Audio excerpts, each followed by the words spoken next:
இன்றைய வகுப்புல நாம பார்க்க போறது பீஸ் பில்டிங். அதாவது சமாதானத்தை வளர்ப்பதற்கான வழிமுறைகள், அதை பின்பற்றுவதற்கான அணுகுமுறைகள் என்ன அப்படிங்கிறதான் பார்க்க போறோம்.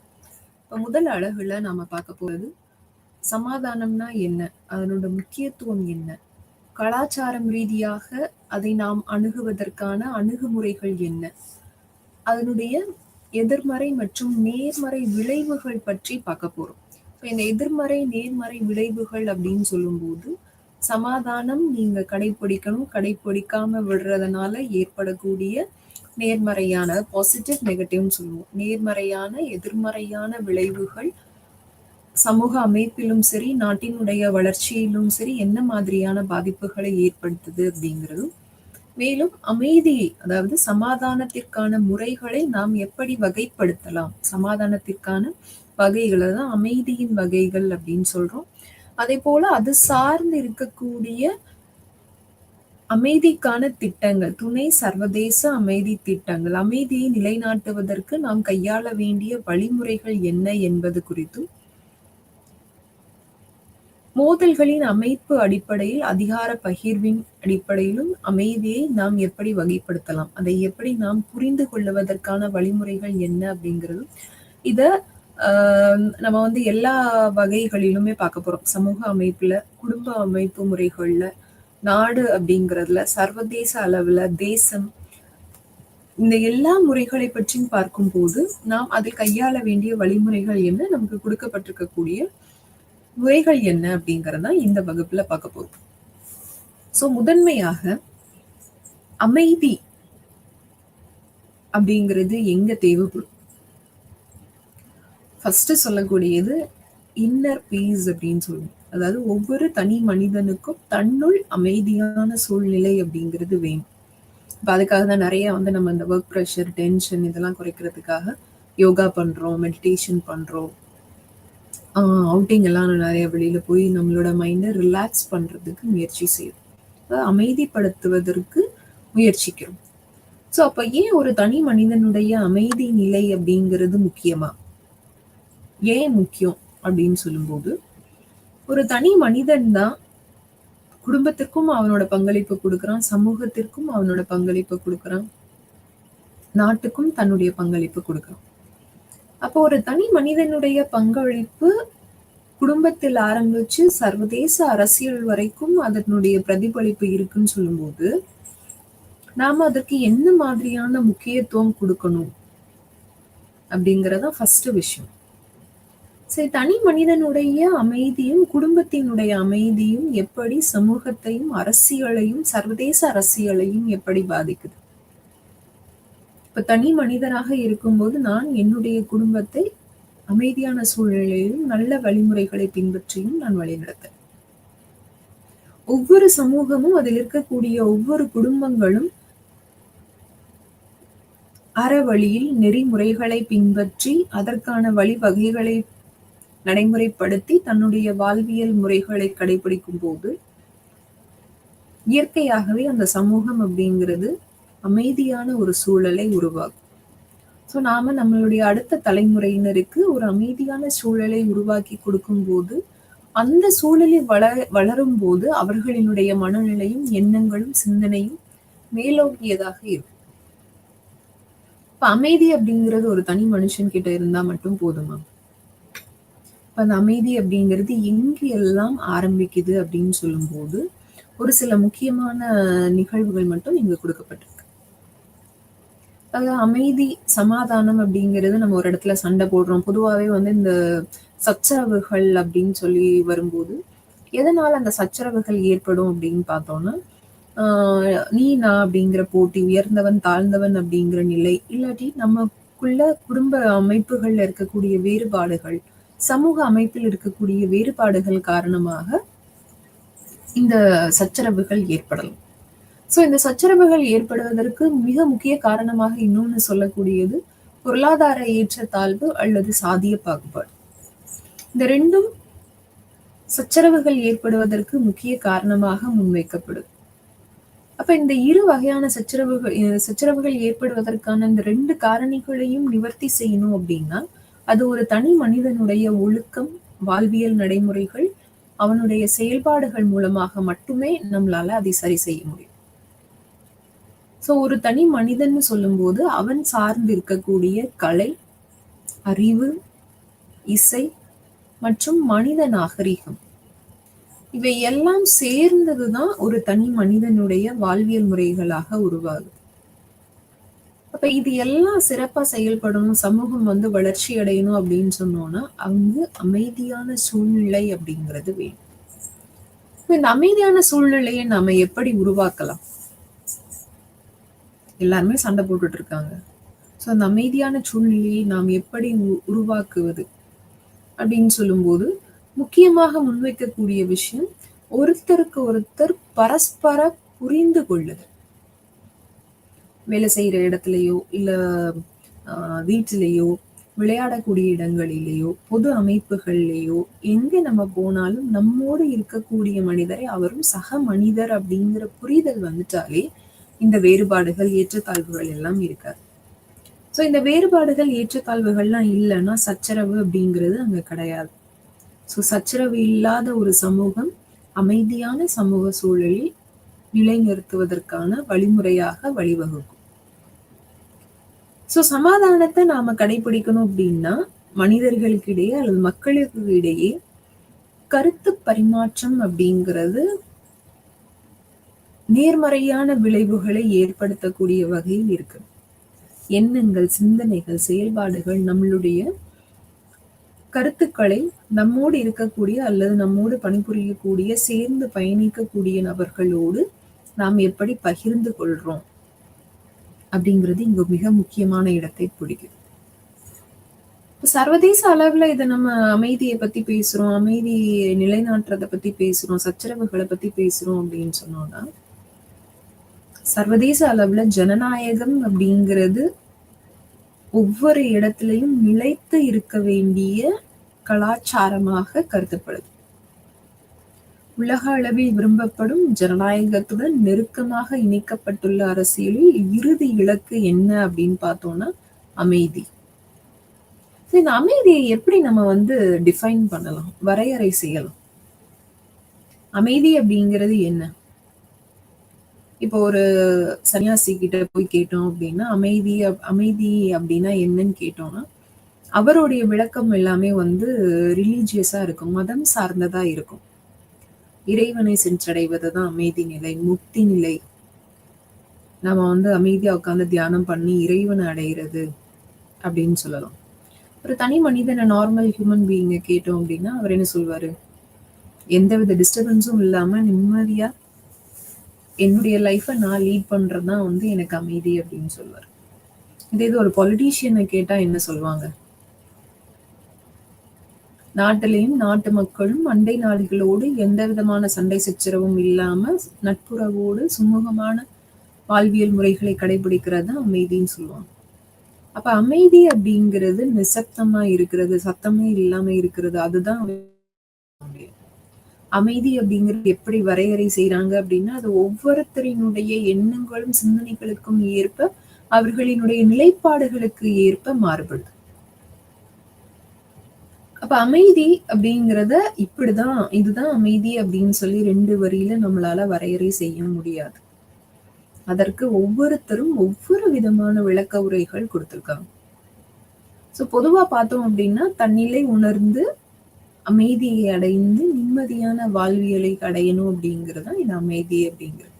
இது அரசியல் அப்படின்னு பார்த்தோம்னா எந்த விதமான அண்டை நாடுகளோட இல்ல பல்வேறு சமூக அமைப்புகளோட எந்த விதமான சச்சரவுகளும் இல்லாமல், பிரச்சனைகளும் இல்லாமல், யுத்தங்கள் இல்லாமல் அமைதியான சூழ்நிலையை மக்களுக்கு ஏற்படுத்தி கொடுக்கிறது தான் அமைதி அப்படிங்கிறது அரசியல் ரீதியிலான வழிமுறையாக நம்ம சொல்லலாம். இப்ப அமைதியை 2 பரிமாணங்களாக பிரிக்கிறாங்க. நான் முன்னாடியே சொன்னேன், நேர்மறை விளைவுகள், எதிர்மறை விளைவுகள். இந்த நேர்மறை விளைவுகள் அப்படின்னு சொல்லும்போது பாசிட்டிவா அமைதியை உருவாக்குறது இல்ல அமைதியை வளர்ப்பது அப்படிங்கிறது என்ன மாதிரியான நேர்மறையான விளைவுகளை சமூகத்திலோ அரசியலிலோ பன்னாட்டு அரசியல் உறவுகளிலோ ஏற்படுத்துது அப்படின்னு பார்த்தோம்னா ஒருவரை ஒருவர் புரிந்து கொள்ளக்கூடிய சூழலை ஏற்படுது. அப்ப விட்டு கொடுத்தல், ஒருவருக்கொருவர் புரிந்து கொள்ளுதல், அட்ஜஸ்ட் பண்ணி போறது, அண்டர்ஸ்டாண்டிங். சோ புரிந்து கொள்ளும் நிலை ஏற்படும் போது அங்கு இரு அமைப்புகளுக்கோ இல்ல சமூகத்திற்கோ இல்ல இரு நாடுகளிடையேயோ எந்த விதமான சண்டைகளோ சச்சரவுகளோ ஏற்படுவதற்கு வாய்ப்புகள் இல்லை. அப்போ நீங்க அமைதியை நாடுறீங்க, அமைதியை விரும்புறீங்க அப்படின்னா நம்ம என்ன பண்ணணும்? நம்முடன் இருக்கக்கூடிய அல்லது நமது சக நண்பர்களை, சக சமூகத்தினரை நேசிக்கும், அவங்களுக்கும் சமமான முக்கியத்துவம், ஈக்குவல் இம்பார்ட்டன்ஸ் அப்படிங்கிறது அவங்களுக்கும் கொடுக்கணும். இப்ப இது என்ன எதிர்மறையான விளைவுகளை ஏற்படுத்துது? இப்ப 2 நாடுகளுக்கு இடையில சண்டை போட்டுட்டு இருக்காங்க அப்படின்னா அவங்கள அமைதி உடன்படிக்கை ஏற்படுத்தி 2 பேரையும் சமாதானப்படுத்தணும் அப்படிங்கறதும் சர்வதேச அமைப்புகளுடைய நோக்கமாக இருக்கும். இப்ப அந்த சர்வதேச அமைப்புகள் சொல்லக்கூடியது அந்த இரு நாடுகளும் ஏற்றுக்கொள்ளக்கூடிய நிலையில இருக்கு. நான் சண்டைன்னு வந்துச்சுன்னா 2 பேத்துக்குமே பாதிப்பு, மக்கள் தான் அதிகமா பாதிக்கப்படுறாங்க. சோ அந்த பாதிப்பை குறைத்து அவர்களினுடைய வாழ்வியலை சரி செய்யணும் அப்படின்னா அங்க இந்த அமைதி உடன்படிக்கை அப்படிங்கிறது ரொம்பவே முக்கியம். இந்த அமைதி உடன்படிக்கை இப்போ நிறைய அலுவலகங்களிலோ, வேலை செய்யக்கூடிய இடங்களிலோ, சமூக அமைப்புகள்லயோ ஏதாவது ஒரு சின்ன சச்சரவு 2 சமூகத்தினரிடையோ 2 குடும்பங்களுக்கு இடையிலோ ஒரு பெரிய பிரச்சனை வர மாதிரி இருந்துச்சு அப்படின்னா நம்ம உடனே அமைதியா போயிடுங்க, ஒப்பந்தம் பண்ணிக்கோங்க அப்படின்னு சொல்லி நம்ம அக்ரிமெண்ட் போட்டு அவங்கள சமாதானப்படுத்தும். அப்படி செஞ்சா அந்த இரு தரப்பினரும் உண்மையாக ஏற்றுக்கொள்வார்களா? வெளியில சரின்னு சொல்லிட்டு உள்ளுக்குள்ள போய் அவங்கள தாக்குறதுக்கோ அவங்கள பழி வாங்குறதுக்கோ ஏதாவது நடவடிக்கைகள் மறைமுகமாக எடுக்கப்படும். சோ இது எல்லாம் எதிர்மறை விளைவுகளின் கீழ் கொண்டு வரப்படுது. அமைதியை வளர்ப்பது எதிர்மறை விளைவுகளின் கீழ் இதெல்லாம் கொண்டு வரும். இந்த அமைதியை வளர்ப்பதற்கான கட்டமைப்புகள் என்ன?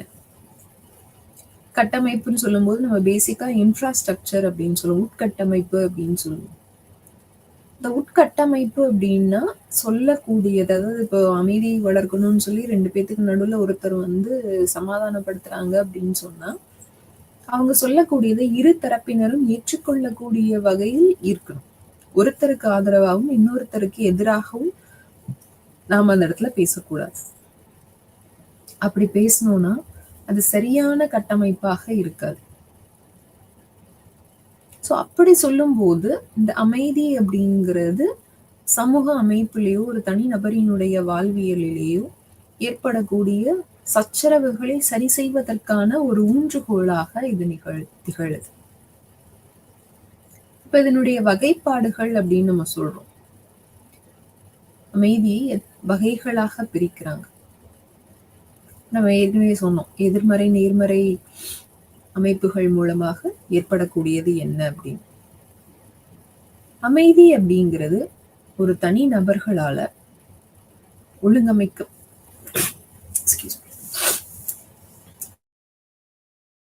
ஒழுங்கமைக்கப்பட்டு அது வன்முறைகளை தூண்டும் விதமாக இல்லாமல், வன்முறை அப்படின்னு சொல்லும் போது தனி நபர்களினுடைய வாழ்வியல்ல இருந்து அது குடும்பம், சமூகம், தேசம், சர்வதேச அளவிற்கு வரைக்கும் நம்ம அதை கொண்டு போறோம். சோ ஒவ்வொரு ஸ்டேஜஸ்லயும் ஒவ்வொரு நிலைப்பாடுலையும் இந்த அமைதியினுடைய முக்கியத்துவம் என்ன அப்படிங்கிறது நாம தெரிவிக்க வேண்டிய கட்டாயத்துல இருக்கும். சோ அதற்கான அணுகுமுறைகள் என்ன அப்படிங்கிறது நீ அடுத்ததுல பார்க்க. சோ இந்த அமைதி அப்படின்னு சொல்லும் போது அமைதியை நிலைநாட்டுவதற்கும் அதை ஒழுங்காற்றுவதற்கும் சரி செய்வதற்கும் பாதிக்கப்பட்டவர்களுக்கு சரியான நீதியை வழங்குவதற்கும் வரையறை செய்வதுதான் இந்த அமைதி கோட்பாட்டினுடைய சாராம்சம். சோ ஒரு சமூகம் எடுத்துக்கிட்டோம் அப்படின்னா அந்த சமூகத்துல பல்வேறு கலாச்சாரங்கள் இருக்கும், வெவ்வேறு நடைமுறைகள் இருக்கும். அன்றாட வாழ்வியல்ல அவங்க கடைபிடிக்க வேண்டிய பழக்க வழக்கங்கள் எல்லாமே வெவ்வேறாக இருக்கும். அப்ப ஒரு சமூகமோ அல்லது ஒரு மதத்தினரோ ஒரு இனத்தவரோ செய்யக்கூடிய கலாச்சாரம் சார்ந்த நடைமுறைகளையோ அவர்களினுடைய பழக்க வழக்கங்களையோ எதிரில் இருக்கக்கூடிய நபர் ஏற்றுக்கொள்ளணும். அவர்களுக்கும் அவர்களினுடைய பழக்க வழக்கங்களுக்கும் மதிப்பளிக்க வேண்டும். இப்போ ஒருத்தருக்கு ஒருத்தர் அந்த மதிப்பு கொடுத்துட்டோம் அப்படின்னா 2 பேத்துக்கு நடுவுல எந்த விதமான கருத்து வேறுபாடுகளும் ஏற்படுவதற்கு வாய்ப்பு கிடையாது. அது மதம் சார்ந்ததாகவோ, சாதியம் சார்ந்ததாகவோ, சமூகம் சார்ந்ததாகவோ அல்லது தேசம் சார்ந்ததாகவோ இருக்கலாம். எந்த வகையான கருத்து வேறுபாடுகளுக்கும் இந்த அமைதி அப்படிங்கிறது ஒரு இன்றியமையாத கருவியாக கருதப்படுது. ஒரு அமைதியான சமூக அமைப்பை நாம் எப்படி உருவாக்குவது? அமைதியான சமூகம்னா நம்ம எதை அமைதியான சமூகம்னு சொல்லுவோம்? பொருளாதார நிலையில வளர்ச்சி அடைந்த நாடுகள் அல்லது மதம் ரீதியான, கலாச்சாரம் ரீதியான, கல்வி ரீதியான அணுகுமுறைகள்ல வழிமுறைகளை உள்ளடக்கிய நாடுகள் இல்ல உள்ளடக்கிய சமூகம். சோ ஒரு அமைதியான சமூகத்தை உருவாக்குறது அப்படிங்கிறது எவ்வளவு முக்கியமான விஷயம், எத்துணை முக்கியத்துவம் வாய்ந்தது அது. ஒரு சமூகத்தை எப்படி நம்மளால அதனுடைய வாழ்வியல்ல இருந்து அதனுடைய கலாச்சாரம், அதனுடைய நடவடிக்கைகள்ல இருந்து ஒரு மிகப்பெரிய மாற்றத்தை நம்மளால கொண்டு வர முடியும்? இதுல முக்கிய பங்கு வகிக்கக்கூடியது கல்வி. கல்வி அப்படிங்கிறது ஒரு மனிதனை நெறிப்படுத்தி அவனுடைய வாழ்வியலில் இருக்கக்கூடிய பல்வேறு வகையான கேள்விகளுக்கு பதிலளித்து அவனை அடுத்த நிலைக்கு கொண்டு செல்வதுதான் கல்வி. அப்போ கற்பித்தலின் மூலமாக நாம இளைய சமுதாயத்திற்கு, இளைஞர்களுக்கு நம்ம என்ன சொல்றோம், அவங்க கிட்ட என்ன கொண்டு வர முயற்சிக்கிறோம் அப்படின்னா, மனிதர்கள் அனைவரும் சமம். இதுல ஒருத்தருக்கு ஒருத்தர் எந்த விதமான பாகுபாடுகளோ வேறுபாடுகளோ கிடையாது அப்படிங்கறதான் இங்க முன்வைக்கப்படுது. இப்போ இந்த அமைதியை நீங்க உருவாக்கணும் அப்படின்னா, கற்பித்தல் ஒரு அணுகுமுறையாக இருந்தாலும் கூட மாரல் வேல்யூஸ், எத்திக்ஸ், அறநெறிகளை கற்பிப்பது, நன்னெறி கல்வி புகட்டுவது, இப்ப நல்ல விஷயங்களை, நல்ல பழக்க வழக்கங்களை நாம நம்மளுடைய அடுத்த சங்கதியினருக்கு சொல்லி தரும்போது அவங்க என்ன பண்றாங்க, அதை கத்துக்க முயற்சி செய்வாங்க. ஸோ அவங்கள ஃபாலோ பண்ண சொல்றோம் அப்படின்னா முதல்ல நாம அதை கடைபிடிக்கணும். நாம அவங்களுக்கு சொல்லி கொடுத்துட்டு எப்பவும் போல பழைய ட்ரெடிஷனையும் நம்ம ஃபாலோ பண்ணிட்டு இருந்தோம்னா அவங்க அதை கத்துக்க மாட்டாங்க. அப்போ ஒரு புது விஷயம் நம்ம அவங்களுக்கு சொல்லித்தரோம் அப்படின்னா முதல்ல அதை நாம நடைமுறைப்படுத்தணும். அது மாரல் வேல்யூஸா இருக்கட்டும், எத்திக்ஸா இருக்கட்டும், ஜஸ்டிஸா இருக்கட்டும், அனைத்து தரப்பினருக்கும் சமமான நீதி, சமமான கல்வி, சமமான கலாச்சார பழக்க வழக்கங்கள், அதற்கான முக்கியத்துவம், நம்மளுடைய வழிபாட்டு முறைகள், இது எல்லாமே எல்லா தரப்பினருக்கும் ஒரே மாதிரியாக கிடைக்கும் போது மட்டுமே நாம எதிர்பார்க்கக்கூடிய சமமான சமூகம், எல்லாம் எல்லாருக்கும் சமம் அப்படிங்கிற நிலையும், அதுல அவங்களுக்கு அங்க இருக்கக்கூடிய மக்களுக்கு, சமூக அமைப்பிலேயோ நாட்டிலேயோ இருக்கக்கூடிய மக்களுக்கு எந்த விதமான கருத்து வேறுபாடுகளும் இல்லாம, இல்ல ஏற்றத்தாழ்வுகள் இல்லாம அனைவரும் சமம் அப்படிங்கிற ஒரு நிலையை அவங்க உணர்ந்து நாட்டினுடைய முன்னேற்றத்திற்காகவும் வளர்ச்சிக்காகவும் பாடுபடுவதற்கு அது ஒரு தூண்டுகோலாக அமையும். இப்ப இந்த அமைதி அப்படிங்கிறது சமூகத்திலேயே ஒரு தனி நபரினுடைய வாழ்வியல்ல மட்டும் கிடையாது, பல்வேறு தொழில்துறை நிறுவனங்களிலும் பல்வேறு அமைப்புகளிலும் இது கடைபிடிக்கப்படும். ஸோ ஒவ்வொரு ஸ்டேஜஸா நாம சொல்றோம். முதல்ல ஒரு தனி மனிதனுடைய வாழ்வியல், அடுத்ததா அவன் சார்ந்து இருக்கக்கூடிய குடும்பம், அவர்கள் சார்ந்து இருக்கக்கூடிய சமூகம், சமூக அமைப்பில் இருக்கக்கூடிய பல்வேறு நிறுவனங்கள், அமைப்புகள். அமைப்புகள்னு சொல்லும் போது நிதி சார்ந்த, நிதி சாராத அமைப்புகளாக இருக்கலாம். அவர்கள் வாழக்கூடிய தேசம், நாடு, இது எல்லாத்தையுமே ஒட்டுமொத்தமா சேர்க்கிறது தான் அந்த நிறுவனங்களினுடைய கட்டமைப்பு.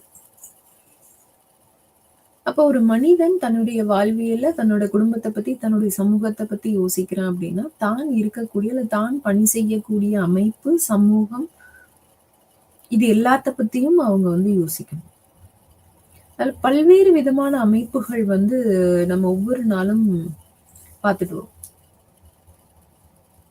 அந்த அமைப்புகள் எல்லாமே அவரவர்கள் சார்ந்திருக்கக்கூடிய நிறுவனங்களில் அல்லது அமைப்புகளில் அமைதியான சூழ்நிலையும், அதற்கான வாழ்வியல் நடைமுறைகளையும் எப்படி ஏற்படுத்தி கொடுப்பது அப்படிங்கிறது தான் நிறுவனங்களினுடைய கட்டமைப்பிற்கான முக்கியமான பணியாக சொல்லப்படுது.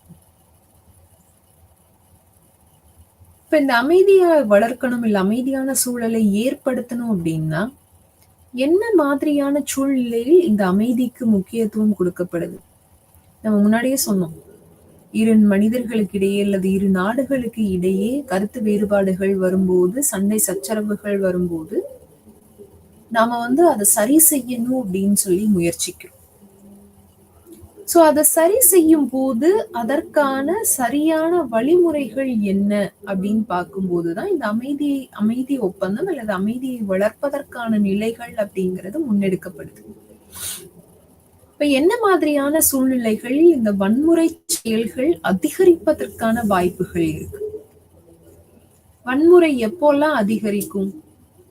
என்ன சூழ்நிலையில் நாம அந்த வன்முறை செயல்பாடுகளுக்கு அதிக முக்கியத்துவம் கொடுக்கிறோம் அப்படின்னா, ஒரு சமூகத்தையோ, ஒரு மதத்தையோ, ஒரு கலாச்சாரத்தையோ நம்ம வந்து தாழ்த்தி பேசும்போது, அல்லது அவர்களுக்கான நிலையை, அவர்களுக்கான முக்கியத்துவத்தை நாம் அந்த இடத்துல கொடுக்காம இருந்தோம்.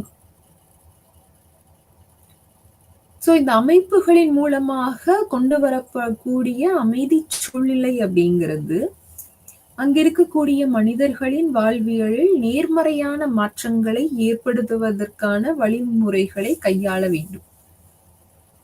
இப்ப வன்முறை அதிகமாச்சுன்னா என்ன ஆகும்? சமூகத்துல அமைதியான சூழல் இருக்காது. மாணவர்களுக்கு சரியான வழிகாட்டுதல் இருக்காது. கல்வி கற்பித்தல் இருக்காது. இப்போ 2 நாடு சண்டை போட்டுட்டு இருக்காங்கன்னா அவங்க உயிர் வாழ்றதே கஷ்டமான சூழ்நிலையை ஏற்படுத்தும் போது, உணவுக்கும் நீருக்கும் அவங்க இருப்பிடத்திற்கும் சிரமப்படும் போது, அவங்க எப்படி கல்வியை பத்தியோ, கலாச்சாரத்தை பத்தியோ, மாரல் வேல்யூஸ் பத்தியோ, நன்னெறி பத்தியோ எப்படி வந்து அவங்களால யோசிக்க முடியும்? சோ இதெல்லாம் நான் வந்து ஒரு பெரிய விஷயமாவே எடுத்துக்கிறது கிடையாது. எனக்கு என்ன வேணும்? First peace. என்னுடைய வாழ்வியலில் அமைதியான சூழ்நிலையை ஏற்படுத்துவதற்கு வேணும். சோ இந்த அமைதியான சூழலை ஏற்படுத்துறது அப்படிங்கிறது வன்முறை இல்லாத இடத்துலதான் இருக்கும். இப்ப வன்முறை எப்பவுமே அடிதடி, சண்டை, சச்சரவுகள், கலாட்டா, கூச்சல்கள், குழப்பங்கள் இருந்துச்சு அப்படின்னா, அங்க இருக்கக்கூடிய மக்களின் மனநிலை வந்து அமைதியாக இருக்காது. அப்போ ஒரு நிம்மதியான, அமைதியான வாழ்வியல்ல நம்மளால இருக்க முடியல அப்படின்னா, இயற்கையாகவே நம்மளுடைய நம்மளுடைய தனி மனித அமைதி அப்படிங்கிறது பாழாயிடும். இப்ப தனி மனித அமைதி இல்லை அப்படின்னா குடும்ப சூழல் மாறுபடும், சமூக சூழல் மாறுபடும். அது ஆட்டோமேட்டிக்கா எதை பிரதிபலிக்கும் அப்படின்னா அந்த தேசத்தில் ஒற்றுமை இன்மையை காட்டும். அப்ப இந்த நாடு முழுவதும் கூச்சல் குழப்பங்களோட இருக்கு அப்படின்னு சொன்னோம்னா, நம்மளுடைய பகைவர்களுக்கு அது சரியான வாய்ப்பாக இருக்கும். எதுக்கு? நம்மளுடைய நாட்டை கைப்பற்றுவதற்கு, அல்லது அந்த கூச்சல் குழப்பங்களை மேலும் அதிகரிப்பதற்கு அது ஒரு வாய்ப்பாக அமைக்கப்படும். இப்ப இதெல்லாம் இல்லாம இருக்கணும், இதெல்லாம் இல்லாம சரிப்படுத்தணும் அப்படின்னா, நம்ம வன்முறை ஏற்படுவதற்கான அல்லது அதை அதிகரிப்பதற்கான வழிமுறைகளுக்கு நாம் முக்கியத்துவம் கொடுக்காமல், எல்லாருமே சமம் தான் அப்படிங்கிற சூழ்நிலையை நாம இங்கு ஏற்படுத்தி கொடுக்கணும். அதே போல மற்றவர்களின் உரிமையை ஏற்றுக்கொள்ளுதல்.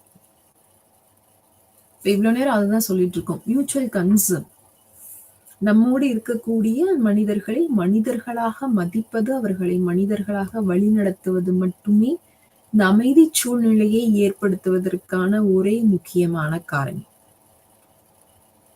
மற்றவர்களினுடைய உரிமைகளை நாம் ஏற்றுக்கொள்ளும் போது, அதற்கு முக்கியத்துவம் அளிக்கும் போது, அவர்களும் நம்மோடு சமமானவர்களாக மாற்றப்படுகிறார்கள். இப்போ உங்களோட உரிமைக்கு நான் முக்கியத்துவம் கொடுக்குறேன், என்னுடைய உரிமைக்கு நீங்க முக்கியத்துவம் கொடுக்குறீங்க. அப்ப ஈக்குவல் ரெப்ரசன்டேஷன் கிடைச்சிது. ஒவ்வொரு மனிதரினுடைய செயல்முறைகளுக்கும் செயல்பாடுகளுக்கும் நாம சமமான முக்கியத்துவம் அப்படிங்கறது அந்த இடத்துல நம்ம கொடுக்கிறோம். அப்ப ஒருத்தருக்கு ஒருத்தர் கேர் அண்ட் கன்சர்ன் இருக்கும் போது சமூக அமைப்புல இல்ல குடும்பங்கள்ல சண்டைகள் ஏற்படுவதற்கோ சச்சரவுகள் ஏற்படுவதற்கோ போராட்டங்கள் ஏற்படுவதற்கான வாய்ப்புகள் மிக மிக குறைவாகவே இருக்கும். அடுத்ததாக வளங்களின் சம விநியோகம். வளங்கள்னு சொன்னோம் அப்படின்னா இயற்கை வளங்கள், நேச்சுரல் ரிசோர்சஸ், பொருளாதார வளங்கள், சமூக வளங்கள், நம் வாழ்வியலில் நாம் வைத்திருக்கக்கூடிய வாழ்வியல் வளங்கள், இது எல்லாமே எல்லா தரப்பு மக்களுக்கும் சமமான நிலையில் பகிர்ந்தளிக்கப்படும் போது அவங்களுக்குள்ள எந்த கூச்சல் குழப்பமும் வராது. சமூக அமைப்பிலேயோ பொருளாதார நிலையிலேயோ ஏற்றத்தாழ்வுகள் கொண்டு வரும்போது மட்டுமே மனிதர்களுக்கு இடையே இந்த ஏற்றத்தாழ்வுகள் இல்ல இந்த கூச்சல் குழப்பங்கள் அப்படிங்கிறது வரும். இப்ப கூச்சல் குழப்பம் இல்லாத ஒரு சூழலை ஏற்படுத்தணும் அப்படின்னா அரசாங்கம் தன்னிடையே இருக்கக்கூடிய எல்லா விதமான வளங்களையும் சமூக அமைப்பில் வாழக்கூடிய அனைத்து தரப்பு மக்களுக்கும் சமமான விகிதத்தில் பகிர்ந்தளிக்க வேண்டும். ஈக்குவல் டிஸ்ட்ரிபியூஷன் சொல்லுவோம். எந்தவித வேறுபாடும் இவங்க ஜாதியில உயர்ந்தவங்க இல்ல மதத்துல உயர்ந்தவங்க பொருளாதாரத்துல உயர்ந்தவங்க அப்படிங்கிற எந்த விதமான பேதமும் இல்லாமல் மக்கள் அனைவரும் சமம். அரசாங்கம் ஒரு விஷயத்த பண்றாங்க, ஒரு நலத்திட்டம் மக்களுக்காக கொண்டு வராங்க அப்படின்னா அதுல எந்த விதமான பாகுபாடுமே இருக்காது. ஒரு சில இடங்கள்ல அந்த பிற்படுத்தப்பட்ட அல்லது பொருளாதார ரீதியாக பிற்படுத்தப்பட்ட மக்களுக்கு ஒரு சில சலுகைகள் கூடுதலாக வழங்கப்படும். அதுவுமே இல்லாம எல்லாருக்குமே எல்லாமே ஈக்குவலான்னு கொடுத்துட்டா அப்போ எந்த விதமான வேறுபாடுகளுமே இருக்காதே சமூக அமைப்புல. அப்படி ஒரு சூழலை ஏற்படுத்தணும் அப்படின்னா நாம் என்ன பண்ணணும்? வளங்களை பகிர்ந்தளித்தலில் எந்த விதமான பாகுபாடுகளையும் கடைபிடிக்க கூடாதுன்னு சொல்றாங்க. சிறப்பாக செயல்படும் அரசு. ஒரு நாட்டையோ அல்லது ஒரு அரசாங்கத்தையோ நாம எப்போ இது சிறப்பாக செயல்படுதுன்னு சொல்லுவோம்? முதல்ல மக்களை புரிந்து கொண்டு மக்களுக்கான தேவைகளை சரியான நேரத்தில் சரியான விதத்தில் நிவர்த்தி செய்யும். அவர்களினுடைய தேவை அறிந்து அவர்களினுடைய தேவைகளை பூர்த்தி செய்யும். மக்களுக்கு தேவையான கல்வி, வேலை வாய்ப்பு, சமூக உட்கட்டமைப்பு, பொருளாதார வளர்ச்சிக்கான வழிகாணுதல்கள், இது எல்லாத்தையும் நம்ம கொடுத்தோம் அப்படின்னா மக்கள் தாங்களும் வளர்ச்சி அடைந்து இந்த நாட்டையும் அடுத்த கட்டத்திற்கு வளர்ந்த நாடுகள் பட்டியலுக்கு கொண்டு செல்வாங்க. இப்ப இது எல்லாத்தையும் செய்யணும் அப்படின்னா அந்த அரசாங்கம் தன்னுடைய செயல்பாடுகளில் எப்படி சிறப்பாக செயல்பட வேண்டும்.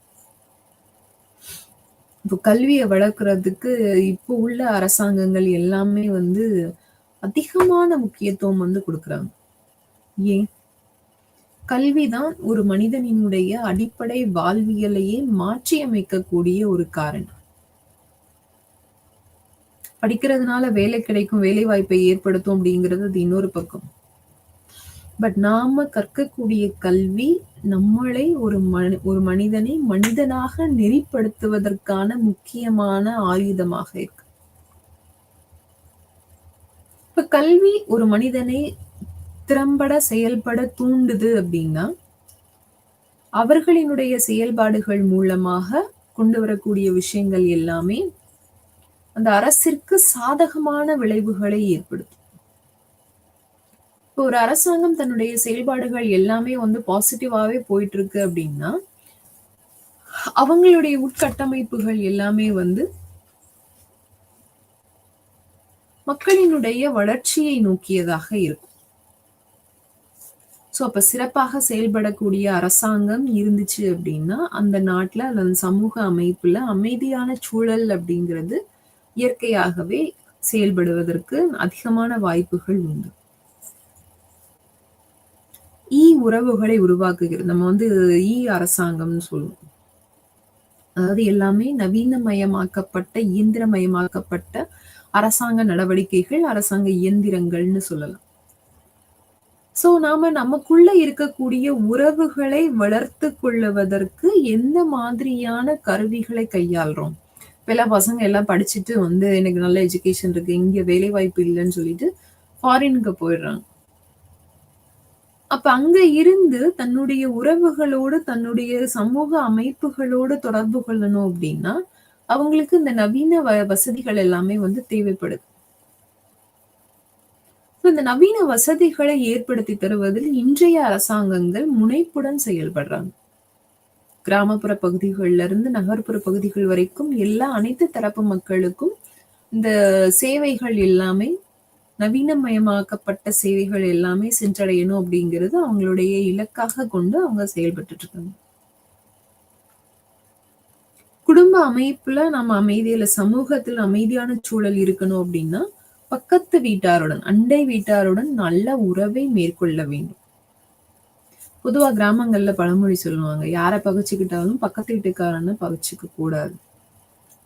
ஏன்னா ஒவ்வொரு நாளும், ஒவ்வொரு நேரமும் அதிகமாக நாம வந்து சந்திக்கக்கூடிய வாய்ப்பு இருக்கு அப்படின்னா, நம்ம பக்கத்து வீட்டுக்காரவங்க, எதிர்த்த வீட்டுக்காரவங்க அவங்கள தான். ஸோ அவங்களோட ஏன் பகிச்சுக்க கூடாதுன்னா, ஒரு எமர்ஜென்சிக்கு கூட நமக்கு ஹெல்ப் வேணும்னா, உடனே வந்து நமக்கு உதவி செய்யக்கூடிய நிலையில இருக்கிறது பக்கத்து வீட்டார் தான். ஸோ அவங்கள பகச்சுக்காம, அவங்களோட ஒரு நல்ல உறவை வளர்த்துக் கொள்வது. ஸோ பக்கத்து பக்கத்துல இருக்கிறவங்க எல்லாருமே ஃப்ரெண்ட்ஸா இருக்காங்க. எந்த சண்டையுமே இல்ல. அவங்களுக்குள்ள கருத்து வேறுபாடுகள் இல்ல அப்படின்னு சொல்லும்போது, அந்த தெரு ஃபுல்லாமே அமைதியா இருக்கும். அப்படி ஒவ்வொரு தெருக்களும் இருக்கும்போது, நேச்சுரலி அந்த ஊர் முழுவதும் அமைதியான சூழல் ஏற்படும். ஏன்னா, ஜாதி, மதம், இனம், மொழி எல்லாத்துலயும் வேறுபாடுகளோட இருந்தாலும் கூட, இவங்க நம்மோடு வசிப்பவர்கள், நம்மோடு வாழ்பவர்கள் அப்படிங்கிற எண்ணம் வரும்போது, நம்ம இயற்கையாவே ஒருத்தருக்கு ஒருத்தர் விட்டு கொடுத்துறது, உதவி செய்றது, அவர்களை புரிந்து கொள்ளும் நிலை ஏற்படும். அப்ப அவர்களை புரிந்து கொள்ளும் நிலை ஏற்படும்போது, நம்ம யாரையுமே வந்து காயப்படுத்தணும்னோ, அவர்கள வந்து ஆ பிரச்சனைய கிரியேட் பண்ணணும்னு, உருவாக்கணும் அப்படிங்கிறதும் நம்மளுடைய எண்ணமாக இருக்காது. இப்ப பக்கத்து வீட்டாரோட நல்ல உறவுன்னு சொல்றது இங்க நம்ம சமூக அமைப்புல சொன்னோம்னா, தேசிய அளவுல எடுத்துக்கொள்ளும்போது, இது பக்கத்து நாடுகளோடு நட்புறவை மெயின்டெயின் பண்றது. அது அண்டை வீட்டார்னா, நம்ம பக்கத்து வீடுன்னு சொல்றோம் அப்படின்னா, நேஷனல் லெவல்ல பார்க்கும்போது, நம்ம பக்கத்து நாடுகளோடு நாம என்ன மாதிரியான உறவுகளை வளர்க்கிறோம். ஏன்னா பக்கத்துல இருக்கிறாங்க அவங்க. இப்ப அவங்களோட சண்டை போட்டுட்டே இருந்தா, நமக்கு எப்பவுமே அந்த அமைதியான சூழல் அப்படிங்கிறது நாட்டுல இருக்காது. ஸோ தேசியத்துக்கு அமைதி வேணும் அப்படின்னா, நம்ம பக்கத்து நாடுகளோடு நட்புறவை வளர்க்கணும். அதற்கான வழிமுறைகள் என்ன அப்படிங்கிறதும் இங்க சொல்லப்படுது. சர்வதேச அமைதி அமைப்புகள். சர்வதேச அமைதி அமைப்புகள் வந்து அவங்களுடைய முக்கியமான நோக்கம் என்னவா இருக்கும்னு பார்த்தோம்னா, தேசிய அளவுல, சர்வதேச அளவுல இரு நாடுகளுக்கு இடையே ஏற்படக்கூடிய பிரச்சனைகள், இல்ல கருத்து வேறுபாடுகள் அத வந்து சரி செஞ்சு சமாதானப்படுத்தி, அவங்களுக்கான சொல்யூஷன்ஸ குடுக்கறது தான் வந்து அவங்களுடைய முக்கியமான பணியாக இருக்கும். ஸோ அதெல்லாம் பண்றாங்க அப்டின்னா, அவங்க என்ன அ வழிமுறைகள என்ன ஆஸ்பெக்ட்ல அதெல்லாம் பண்றாங்க? அந்த அமைதியை ஏற்படுத்துவதற்கு சர்வதேச அமைப்புகள் கையாளக்கூடிய வழிமுறைகள் என்ன அப்டிங்கிறதான் முதல்ல பார்க்கக்கூடியது அதிகார பகிர்வின் அடிப்படை. அதிகார பகிர்வுன்னு சொல்லும்போது டிவிஷன் ஆஃப் பவர். நமக்கு கொடுக்கப்பட்டிருக்கக்கூடிய அதிகாரத்தை எப்படி கையாள்றோம்? இல்ல இந்த அதிகார பகிர்வு அப்படிங்கிறது ஒட்டுமொத்த அதிகாரமும் ஒருத்தர்கிட்டயே இல்லாம, நமக்கு கீழ் இருக்கக்கூடிய மற்ற தரப்பினருக்கும் அதிகாரத்தை பகிர்ந்தளிக்கிறது. ஸோ நீங்க அதிகாரத்த பிரிச்சு குடுக்கும்போது, அவங்களுடைய பொறுப்புகளும் அவர்களுக்கு பகிர்ந்தளிக்கப்படும். ஸோ அதிகாரமும் பொறுப்பும் சேர்ந்து செயல்படும் போது நாம எப்பயுமே வந்து நான் இருக்கக்கூடிய இடத்துல இல்ல நான் அதிகாரம் செலுத்தக்கூடிய இடத்தில் அமைதியான சூழல் தான் இருக்கணும் அப்படிங்கிறது நினைப்பேன். 2வது, மோதல்களின் அமைப்பை அடிப்படையாக கொண்டது. இப்ப நம்ம அமைப்பு ஆர்கனைசேஷன்ஸ்ல வந்து அமைதியான சூழலை ஏற்படுத்தணும் அப்படின்னா, அவர்களுக்கு என்ன மாதிரியான நடைமுறை விதிகள் பின்பற்றப்படணும்னு சொல்றோம். அப்போ ஒரு நிறுவனம்னு எடுத்துக்கிட்டா, நிச்சயமாக அங்கு பணிபுரியக்கூடிய பணியாளர்களிடையே அல்லது உயர் அதிகாரிகளுக்கும், கீழ் பணிபுரிபவர்களுக்கும் இடையே கருத்து வேறுபாடுகளோ, என்ன மோதல்களோ வந்து ஏற்படும். இப்ப அத சரி செஞ்சு அமைதியான சூழலை எப்படி ஏற்படுத்துவது? தனிப்பட்ட மனிதர்களிடையே ஏற்படக்கூடிய முரண்பாடுகளின் அடிப்படையில், இப்ப இண்டிவிஜுவலா ஒரு தனிநபருக்கும், இன்னொரு தனிநபருக்கும் இடையில் ஏற்படக்கூடிய கருத்து வேறுபாடுகளின் அடிப்படையில். இப்ப இதே இது சர்வதேச அளவுல எடுத்துக்கிட்டோம் அப்படின்னா, நம்ம கேட்டகரைஸ் பண்றோம். நாடுகள வந்து பிரிக்கிறோம். வளர்ந்த நாடுகள், வளரும் நாடுகள், வளர்ந்து வரும் நாடுகள்னு சொல்லி. இப்ப இந்த அண்டர் டெவலப்டு கண்ட்ரீஸ் எல்லாத்தையுமே வந்து வளரும் நாடுகளும், வளர்ந்த நாடுகளும் வந்து கொஞ்சம் கீழ் நோக்கி தான் பார்க்குறாங்க. எதனால? அவங்களுக்கு அந்த அளவுக்கு பவர் இல்ல, புரொடெக்ஷன் இல்ல. அவங்க அந்த அளவுக்கு தன்னுடைய அதிகாரத்தை நிலைநாட்டுவதற்கான முயற்சிகள் மேற்கொள்ளுவது இல்ல அப்படிங்கிறதுனால. அடுத்ததாக பரஸ்பர சார்பு பட்டத்தின் அடிப்படையில். Mutual understanding. ஒருத்தரை ஒருத்தர் புரிந்து கொள்ளுதல், விட்டுக் கொடுத்தல் அவற்றின் அடிப்படையில். செயல்பாட்டு ஒத்துழைப்பு. நீங்க ஒரு ஆக்டிவிட்டி பண்றீங்க, ஒரு நடவடிக்கை பண்றீங்க, சமூகத்துல ஒரு மாற்றத்தை ஏற்படுத்தணும், நாட்டுல ஒரு மாற்றத்தை ஏற்படுத்தணும்னு சொல்லி, நாம புதுசா ஒரு முயற்சிகள் மேற்கொள்ளும் போது, அதன் அடிப்படையில் ஏற்படக்கூடிய சச்சரவுகள் மிகவும் பலமானதாக இருக்கும். ஒரு மாற்றம் அப்படிங்கிறது சமூக அமைப்பிலேயோ, நம்மளுடைய வாழ்வியல்லயோ சடனா வந்து ஏற்படுற விஷயம் கிடையாது. ஒரு மாற்றம், சமூக மாற்றம் ஏற்படணும் அப்படின்னா, அது பல வருடங்கள் எடுத்தாதான் அந்த மாற்றம் அப்படிங்கிறது ஏற்படும். சோ இந்த சர்வதேச அமைதி அமைப்புகள் எல்லாமே அவங்களுடைய முதன்மை நோக்கமாக கொண்டு செயல்படக்கூடியது உலக அமைதி. International peace. நாடு ஃபுல்லா சர்வதேச அளவுல எல்லா நாடுகள்லயும் அமைதியான சூழல் இருக்கணும். மக்களுக்கு உணவு, உடை, இருப்பிடம், வாழ்வியல் அடிப்படை தேவைகள், உட்கட்டமைப்பு, வேலைவாய்ப்பு, நல்ல கல்வி, சுகாதாரம், இது எல்லாமே ஒரே மாதிரியான நிலைப்பாடுகள்ல கிடைக்குது அப்படின்னு சொல்லும்போது, இந்த சர்வதேச அமைப்புகள் அவர்களினுடைய இலக்கை அடைவதாக கொள்ளலாம். சோ இந்த உலக அமைதி, உலக அமைப்புகளினுடைய அமைதி அப்படின்னு சொல்லும்போது, சர்வதேச அளவுல எதனால அந்த கருத்து வேறுபாடு இல்ல அந்த அமைதியான சூழலை ஏற்படுத்தக்கூடிய நிலை அப்படிங்கிறது வருது அப்படின்னு சொன்னோம்னா, மெயினா அதிகார பகிர்வு தான். நீ பெரியவங்களா? நாங்க பெரியவங்களா? யாரு பலமானவர்கள்? யார் அதிகாரம் படைத்தவர்கள்? இந்த அதிகாரத்தை நிலைநாட்டுறதுல தான் தனி மனிதர்களுக்கு இடையிலும் அல்லது நாடுகளுக்கு இடையிலும் பல்வேறு விதமான பிரச்சனைகளை ஏற்படுத்துவதற்கான முக்கியமான காரணியாக அது செயல்படுது. அடுத்ததாக நம்ம பார்க்க போறது அணுகுமுறைகள். அணுகுமுறைகள்னு சொன்னா அப்ரோச்சஸ். அதாவது ஒரு விஷயத்த நம்ம செயல்படுத்த போறோம் அப்படின்னா, அதை செயல்படுத்துவதற்கான வழிமுறைகள் என்ன அப்படிங்கிறத இந்த அணுகுமுறைகளாக சொல்லப்படுது. பொதுவாவே ஒரு விஷயத்த நாம கையாளுறோம். குறிப்பா பிரச்சனையான சூழ்நிலையை கையில் எடுக்கும்போது, அந்த பிரச்சனைக்குரிய காரண காரியங்களை முதலில் நன்கு ஆராய்ந்து கொள்ளணும். இப்ப 2 தரப்பினருக்கு இடையே ஒரு பிரச்சனை ஏற்படுது அப்படின்னா, இரு தரப்பிலும் அவர்களினுடைய நிலைப்பாடு என்ன அப்படிங்கிறத முதல்ல கேட்டு தெரிஞ்சுக்கணும். அப்ப அவர்களினுடைய நிலைப்பாடை அறிந்ததுக்கு அப்புறம், நாம என்ன பண்றோம்? அந்த பிரச்சனைய தீர்க்கிறதற்கான வழிமுறைகள் என்ன அப்படிங்கிறத சரி செய்யறதுக்கு முயற்சிக்கும். இப்ப நீங்க அமைதியை வந்து தட்டி எழுப்புவதற்கான காரணிகள் என்னவா இருக்கும்?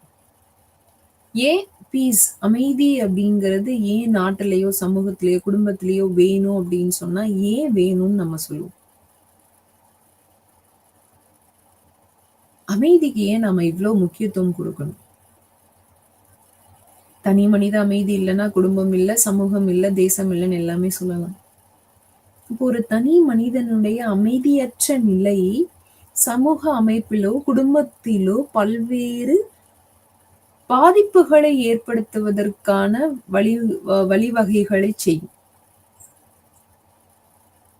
இப்ப அமைதி அப்படிங்கிறது எல்லாரும் நிம்மதியா இருக்கணும்ன்றதை தாண்டி இது மன ரீதியாகவும் சைக்கலாஜிக்கலா ஒரு மனுஷன் வந்து ஹெல்தியா இருக்கணும் அப்படின்னா அவங்களுடைய மனது மிக மிக அமைதியான சூழலில் ஆரோக்கியமான மனநிலையில் இருக்கணும் அப்படின்னு நம்ம சொல்லலாம். இப்ப அதற்கான அணுகுமுறைகள் அப்படின்னு சொல்லும்போது ஒருங்கிணைந்த அணுகுமுறை. ஒருங்கிணைந்த அணுகுமுறைன்னு சொல்லும்போது அரசாங்கம் இல்ல அரசியல் அமைப்புகள் தங்களினுடைய செயல்பாடுகளில் எப்படி இந்த அமைதியை நிலைநாட்டுவது பற்றி கொண்டு போறாங்க. ஒருங்கிணைந்து செயல்படுறது அப்படிங்கிறது பல்வேறு விதமான மனிதர்கள் ஒன்று சேர்ந்து ஒரு இலக்கை அடைவதற்காக ஒன்றாக பயணிப்பது இல்ல ஒன்னா வேலை செய்யறது தான் அந்த ஒருங்கிணைந்த செயல்பாடுன்னு சொல்லலாம். இப்ப அரசாங்கத்தில் பல்வேறு தரப்பாட்ட மக்களும் ஒன்றிணையக்கூடிய ஒரு சூழலில் அரசாங்கம் அப்படிங்கிறது அனைத்து தரப்பு மக்களையும் ஒன்றாக இணைத்து செயல்படும் போது மட்டுமே அது அதனுடைய இலக்கை அடைய முடியும். இரண்டாவது அணுகுமுறை அரசியல் ஜனநாயக அணுகுமுறை. நேஷனல் பாலிடிக்ஸ் பத்தி பேசுறோம், சர்வதேச அரசியல் பத்தி பேசுறோம்.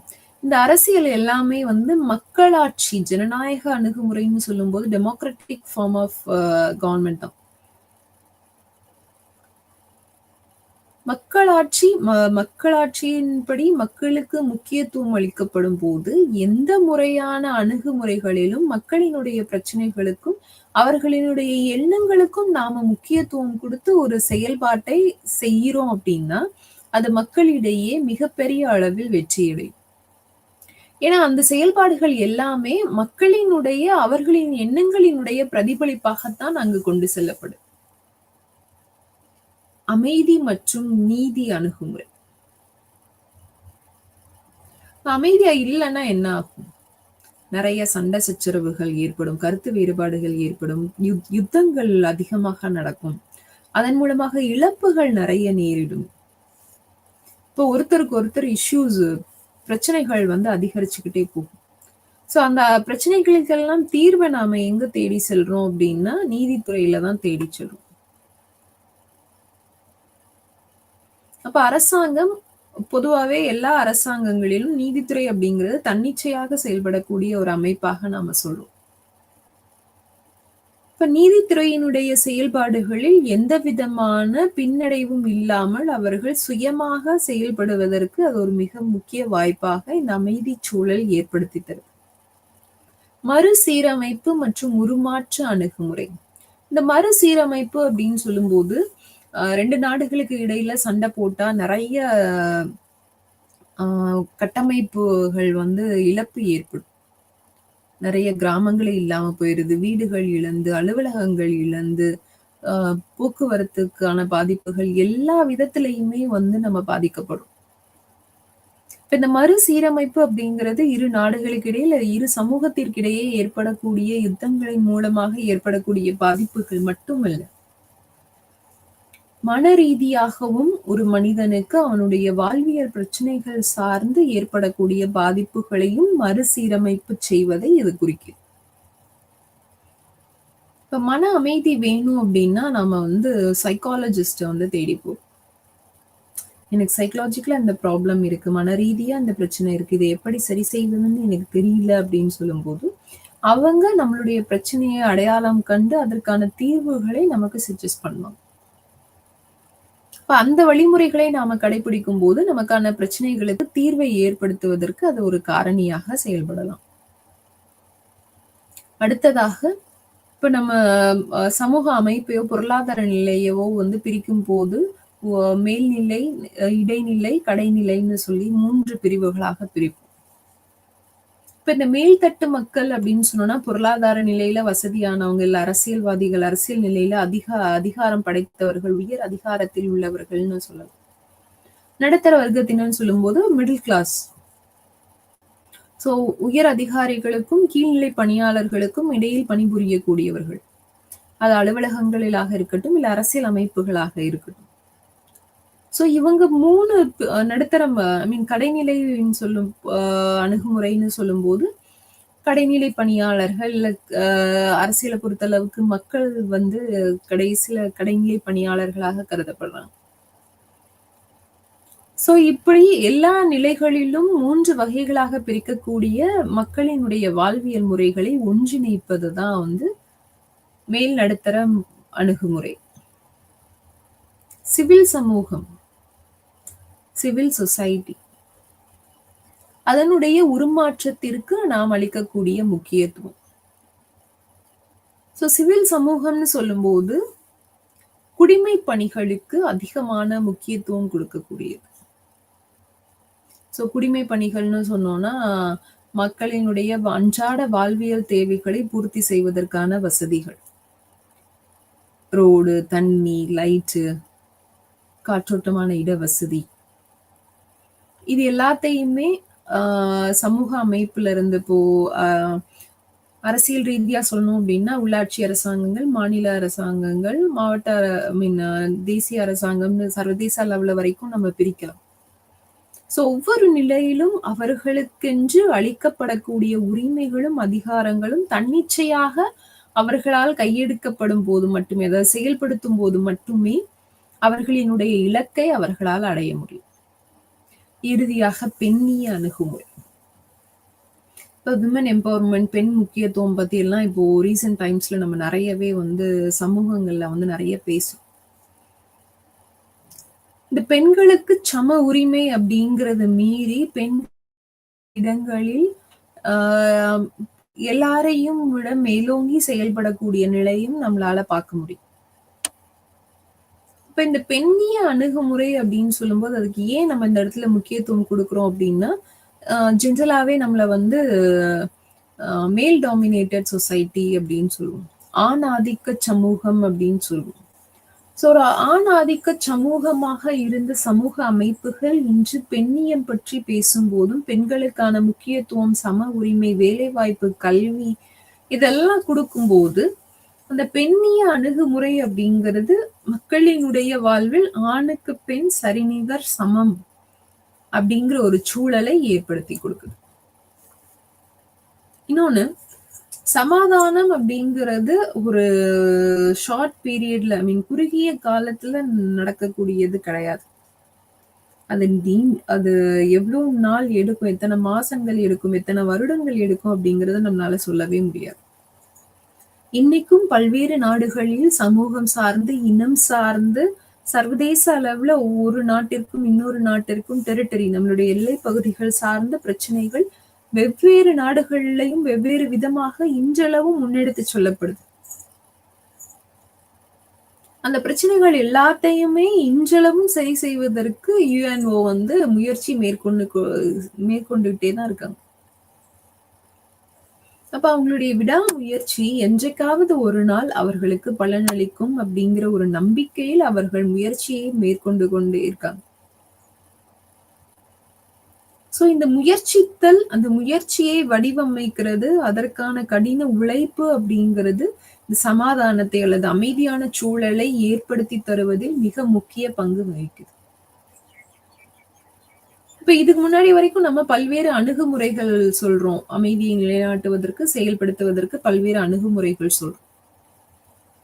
இந்த வெவ்வேறு அணுகுமுறைகளினுடைய முக்கியத்துவம், அதை செயலாற்றுவதில் அரசியலினுடைய தலையீடு, நிர்வாகத்தினுடைய தலையீடு, மக்களினுடைய பங்களிப்பு, இது எல்லாத்தையுமே ஒரு முக்கியமாக ஆதாரமாக கொண்டு, ஒரு முக்கியமான வளமாக கொண்டுதான் இந்த அமைதி சூழல் அப்படிங்கிறத நம்ம முன்னெடுத்து சொல்றோம். அந்த அணுகுமுறைகள் எல்லாமே அமைதியை வெவ்வேறு பரிமாணங்களில் நமக்கு வந்து காமிச்சு கொடுக்குது. ஒருங்கிணைத்தல் மூலமா, அரசியல் மூலமா, வகைப்படுத்துதல், மேல்நிலை, இடைநிலை, கடைநிலை அப்படின்னு சொல்லி வகைப்படுத்துதல் மூலமா, மக்களாட்சி மூலமா, அரசியல் ஜனநாயகம் அணுகுமுறைகள் மூலமாக, பெண்ணியம் மூலமாக, கல்வி, பொருளாதாரம், இது எல்லாம் நமக்கு எப்படி நம்மளுடைய வாழ்வியலுக்கான நடைமுறைகளை, அணுகுமுறைகளை கற்பிக்குது அப்படிங்கிறது, இந்த அமைதிக்கான அணுகுமுறைகள் பல்வேறு பரிமாணங்களில் நமக்கு வந்து சொல்லியிருக்காங்க.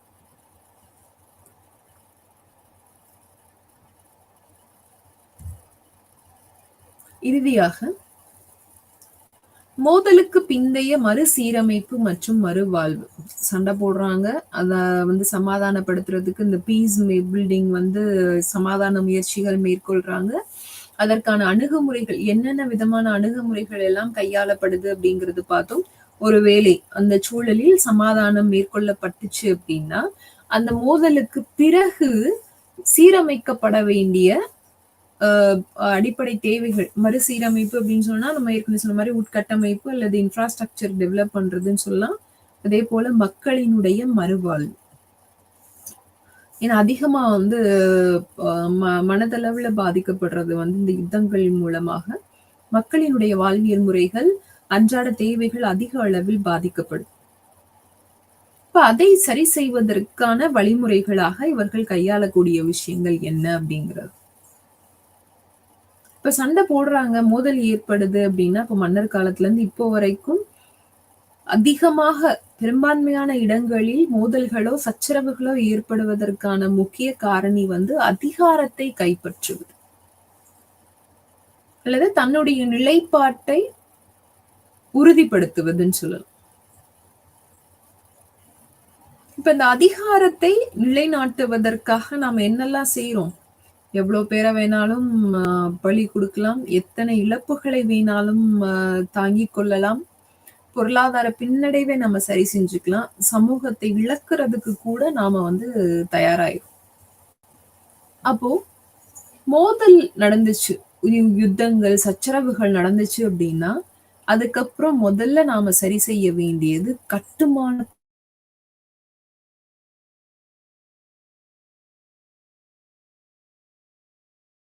தான். கட்டடங்களை ஒரு செகண்ட்ல நம்ம வந்து டெமாலிஷ் பண்ணிடுறோம்.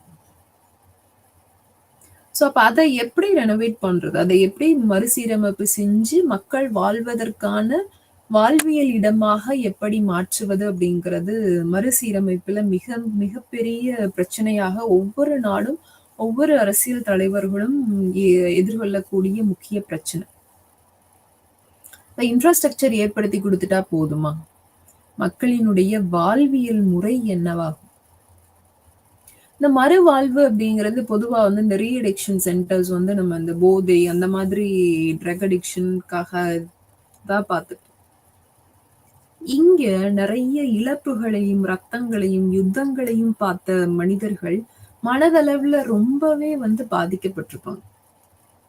அப்ப அவங்களுக்கு தேவையான கவுன்சிலிங் கொடுத்து அவர்களினுடைய மனசுல இருக்கக்கூடிய அந்த பயத்தையோ, அந்த சோகத்தையோ, அந்த இழப்புகளை தாங்கி அடுத்த நிலைக்கு எடுத்து சொல்லக்கூடிய வாழ்வியலையோ அவர்களுக்கு புகட்டுறது அப்படிங்கிறது ஒரு மிகப்பெரிய சவாலான விஷயமாக ஒவ்வொரு அரசாங்கத்திற்கும் இருக்கும். அதே போல நடிகர்கள் மற்றும் பங்குதாரர்கள். இங்க நடிகர்கள்னு சொன்னோம் அப்படின்னா பொதுவா நம்ம ஆக்டர்ஸ் சொல்றது அந்த கான்செப்ட்ல வந்து இது போகாது. சோ இங்க நடிகர்கள்னு சொல்லும்போது நிர்வாகத்தில் பணிபுரியக்கூடியவர்களோ அல்லது ஆட்சியாளர்களோ ஒவ்வொரு நிலையிலும் தன்னுடைய ரோலை எப்படி பிளே பண்றாங்க, தன்னுடைய நிலையை எப்படி பகிர்ந்து கொள்றாங்க, இந்த ரோல் பிளே அப்படிங்கறதுதான் வந்து இங்க மிக முக்கியமாக சொல்லப்படுது.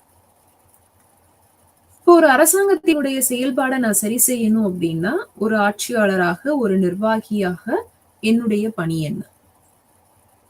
ஒரு சமூக அமைப்பில் ஏற்பட்ட இழப்பை சரி செய்யணும் அப்படின்னா ஒரு சமூக ஆர்வலராக என்னுடைய பணி என்ன? என்னுடைய பங்களிப்பு எப்படி இருக்கணும்? அதே மாதிரி ஒரு குடும்பம்னு எடுத்துக்கிட்டா அந்த குடும்பத்தினுடைய தலைவராக அல்லது மூத்தவராக என்னுடைய நிலைப்பாடு என்ன? ஒரு தேசிய அளவுல இருந்து குடும்பம் வரைக்கும் நம்ம ஒரு தனி மனிதனுடைய வாழ்வியல் வரைக்கும் நம்ம இந்த பங்களிப்புகளை கொண்டு வரோம் அப்படின்னு சொன்னா, ஒவ்வொருத்தரும் அந்த ஒவ்வொரு நிலையிலும் மேற்கொண்ட வழிமுறைகள் என்ன? இப்போ ஒரு அட்மினிஸ்ட்ரேட்டர் நான் வந்து ஒரு ஒரு நாட்டுக்கு ஹெட் ஒரு ஒரு ஸ்டேட்டோட ஹெட்டா இருக்கேன் அப்படின்னு சொன்னா, நான் எனக்கு கீழ் இருக்கக்கூடிய எல்லா தரப்பு மக்களை பற்றியும் என்னுடைய சிந்தனைகளும், அவர்களுக்கான வழிமுறைகளையும் நான் கையாளணும். ஒரு தரப்பினர மட்டும் யோசிச்சுட்டு, இன்னொரு தரப்பினர என்னால அவாய்ட் பண்ண முடியாது. அப்போ இந்த அ அ மோதலுக்கு பிந்தைய அ பராமரிப்பு, இல்ல மறுசீரமைப்பு, மறுவாழ்வை ஏற்படுத்துறது அப்படின்றதுல ஃபினான்ஷியல் கன்ஸ்ட்ரெயின்ட்ஸ் நிதி ஆதாரங்களை பயன்படுத்துறது அப்படிங்கிறது ஒரு மிகப்பெரிய சவாலான விஷயமாக இருக்கும். ஸோ அப்ப அந்த நிதி ஆதாரங்கள்னு சொல்லும்போது, ஒவ்வொரு சின்ன சின்ன விஷயத்துக்கும் நம்ம ஃபினான்ஷியலா நிதி வளங்களை எப்படி சரியான முறையில் பயன்படுத்துறது அப்படிங்கிறது ஒரு மிகப்பெரிய கேள்வி. ஸோ அதற்கான பங்களிப்பாக பொதுவாவே வந்து யுத்தங்கள் நடந்துச்சு அப்படின்னா, நம்மளோட நட்பு நாடுகள், இல்ல அண்டை நாடுகள் வந்து நமக்கு நெறைய உதவிகள் வந்து செய்வாங்க. மருத்துவ உதவிகள், முதல் உணவு சார்ந்த உதவிகள், இந்த அடிப்படை தேவைகளை பூர்த்தி செய்வதற்கான உதவிகள் எல்லாமே அண்டை நாடுகளிடமிருந்து பெறப்படும். பட் பொருளாதாரத்தை மேம்படுத்துவது, சரி செய்வதற்காக நிதி ஆதாரங்கள் தேவைப்படும் அப்படின்னு சொல்லும்போது, இங்க உலக வங்கியினுடைய பங்களிப்பு இன்றியமையாததாக இருக்கு. இப்போ உலக வங்கிகள் வந்து இந்த மாரி மோதலுக்கு பின்னாடி ஒவ்வொரு நாட்டையும் சீரமைக்கிறதுக்கு அவங்க கிட்ட இருந்து கடன்கள் வந்து குடுக்குறாங்க.